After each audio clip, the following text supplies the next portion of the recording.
ఎంత కష్టపడి సంపాదిస్తాడో అంత హేళగా, అంత తేలికగా డబ్బు ఖర్చు పెట్టేయడం. డబ్బు ఖర్చు పెట్టేయడం అనేటటువంటిది పరమ ప్రమాదకరమైనటువంటి అలవాటు. అసలు డబ్బు ఖర్చు పెట్టకుండా ఉండడం అన్నది కూడా అంత ప్రమాదకరమైన అలవాటు. అది ఎంత జాగ్రత్తగా ఉండాలి అంటే, తన అవసరానికి మించి ఖర్చు పెట్టేస్తే తన వెనక తరాలకి ద్రోహం చేసినట్టు. తనకి కావలసింది తాను ఖర్చు పెట్టుకోకపోతే తనకు తాను ద్రోహం చేసుకున్నట్టు. ఈ రెండిటికి మధ్య సమతౌల్యాన్ని పాటిస్తే వాడు ఉత్తముడైనటువంటి వ్యక్తి. నేను నాకు కావలసిన దానికన్నా అధికంగా ఖర్చు పెట్టేస్తూ వెళ్ళిపోయాను అనుకోండి, నా కడుపున పుట్టినటువంటి బిడ్డలు నాన్నగారిది అని ఏదో ఒకటి వాళ్ళ పిల్లలకి చూపించడానికి ఉండాలా. శరీరములు శాశ్వతములు కావుగా, కాబట్టి వాళ్ళకు ఉంచాలా. ఉంచకుండా ఖర్చు పెట్టేయడం అదొక పిచ్చి. అర్థం లేకుండా ఇలా జీతం పుచ్చుకుని అలా ఖర్చు పెట్టేస్తానంటే అది అర్థం లేదు. అలా ఉండకూడదు జీవితం. అలాగే తాను అలా ఖర్చు పెడితే తన వెనక వారికి ఇబ్బంది పెడుతున్నవాడు వాళ్ళకేం ఉండదు. తనకి కావలసింది ఖర్చు పెట్టుకోలేదు, కూర కూడా వండుకోడు, రోజు చారే. ఎవరైనా పెళ్లి కార్డు ఇస్తే సంతోషం, ఎవరింట్లోనన్నా ఉత్సవం జరిగితే అప్పుడే కడుపు నిండా భోజనం, అప్పుడే పప్పు కూర పచ్చడి పులుసు, అప్పటి వరకు ఏం ఉండదు. ఆఖరికి అన్నపు గిన్నెలో మెతుకులు ఉండిపోతే ఆకలి లేకపోయినా తినేస్తాడు. ఎందుకని అంటే మెతుకులు ఉండిపోయాయి, ఎంత డబ్బు పోతోంది. అంతేకాని తన ఇంటి ముందు ఒక కుక్క ఉంది, అది తాను అడిగినా అడగకపోయినా రాత్రి తాను నిద్రపోతుంటే దొంగ వచ్చినప్పుడు అరిచింది. మరి అది నువ్వు పెట్టావా పెట్టలేదా అని అడగకుండా అరుస్తోంది. నీ మనవడు అన్నం తినకపోతే నీ భార్య వాడిని ఎత్తుకుని కాకి, అదిగో నాన్న కాకి చూడు కావు అంటోందా, నల్లగా ఉందా కాకి, కాకి ముక్కు చూడు అని చూపించి అన్నం పెడుతోందా. నీ మనవడు అన్నం తినడానికి కాకి కారణమైందా? కాకి మీద కథ చెప్పి వాడికి సంస్కృతిని అందజేస్తున్నావా? మరి ఇన్నింటికి ఆధారమైన కాకికి నీ మెతుకులు పెడితే కష్టం వచ్చిందా? నువ్వే తినేయాలా? ఏ అడుగున మిగిలిన మెతుకులు కాకికి వెయ్యలేవు, కుక్కకి వెయ్యలేవు, ఏది తింటే అది తింది. నువ్వు తినగా సమస్త భూతములలో ఏదో ఒకటి 4 మెతుకులు తినాలి.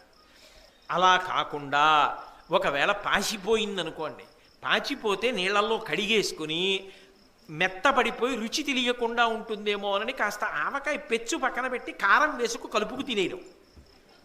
ఏమిటంత ప్రారంధం అంటే తనకు తాను ద్రోహం చేసుకుంటున్నవాడు. ఎందుకో తెలుసా? కడుపు నిండా తిన్నది లేదు, చూసుకుని ఆనందపడుతూ ఉంటాడు అంతే. ఇంతుంది ఇంతుంది ఇంతుంది ఇంతుంది. ఓనాడు పడిపోయింది శరీరం, ఏమొస్తుంది? ఆ వెనకనున్నవాడు ఎప్పుడు పోతాడా, ఎప్పుడు ఈ పుస్తకం నాకు వస్తుందా అని చూస్తున్నవాడు ఉంటాడు. వాడికి అకస్మాత్తుగా వచ్చింది, వాడు వరదలా ఖర్చు పెట్టడం మొదలు పెడతాడు. అప్పుడు వీడు ఏడుస్తుంటాడు, అయ్యి బాబోయ్ బాబోయ్ బాబోయ్ ఎంత కష్టపడి దాచిందని. చేసింది లేదుగా, నరకానికి పోతాడు. అందుకే తనకి తాను కావలసింది ఖర్చు పెట్టుకోనివాడు తనకి తాను ద్రోహం చేసుకున్నవాడు. తనకి కావలసిన దానికన్నా ఎక్కువ ఖర్చు పెట్టేస్తున్నవాడు తన వెనక వాళ్ళకి ద్రోహం చేస్తున్నవాడు. రెండిటికి మధ్య సమతౌల్యాన్ని పాటిస్తున్నవాడు జీవితాన్ని పండించుకోవడం నేర్చుకున్నవాడు.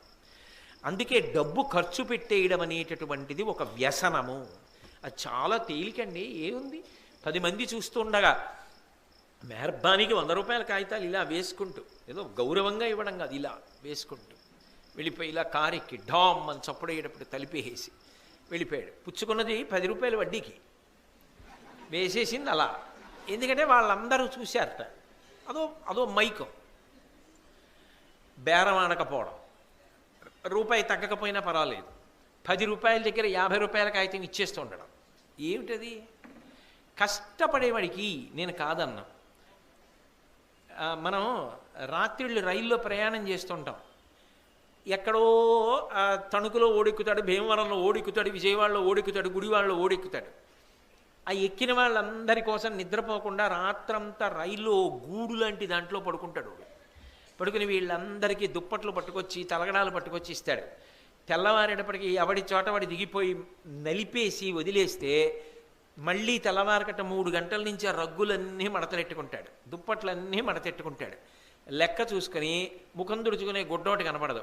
ఇక్కడుందా అక్కడుందా, నా జీతం కోసేస్తారని దాని కింద దీని కింద పైన ఎక్కి చూసుకుని ఒకటి పోయిందని ఏడుస్తూ ఇంటికి ఎడతాడు.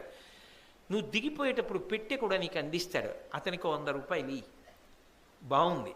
అంతేకాని అర్థం పర్థం లేకుండా ఖర్చు ఏమిటి? ఎక్కడ ఇవ్వాలో అక్కడి వాడు సంతోషిస్తాడు. రాత్రనక పగలనక నిలబడతారు పాపం. బండి పట్టుకెళ్ళి అక్కడ పెడితే చాలు, ఒంగుని కొంచెం కలపండి అని గాలి పెట్టి ఇలా చూసి మళ్ళీ అది తీసి బురద చక్రాలలా రాత్రి వరకు ముట్టుకుంటూనే ఉంటారు.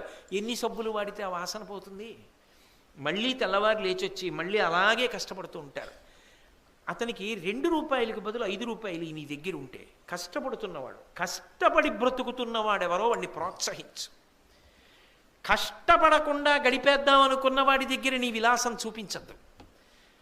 డబ్బు ఖర్చు పెట్టేయడం ఒక మత్తు, యోగ్యత నిరిగి డబ్బు ఖర్చు పెట్టడం ఒక హుందాతనం. అది నీ వెనక ఉన్న పిల్లలకి రావాలి. నాన్నగారు 2 రూపాయలేనండి అని బండిలో ఇంధనం నింపుకున్న తర్వాత, ఏరా ఎండలో కాసేపు వెడితేనే మన ఇద్దరం ఇంత సొక్కిపోయామే, ఇంత చెమట పట్టిందే, రాత్రనక పగలనక చూడు పాపం ఎంత శ్రమ పడుతున్నాడో, ఇంకొక 2 రూపాయలు ఇస్తే నష్టం ఏమిట్రా, అందుకు ఇచ్చాను. నీ కొడుకు అలవాటు అవుతుంది వెనకాతల. తప్ప ఉంది కదా అని దుర్వినియోగం చెయ్యకు. మళ్ళీ అవసరమైన నాడు చెయ్యి చాపడం అంటే అంత తేలికైన విషయం కాదు.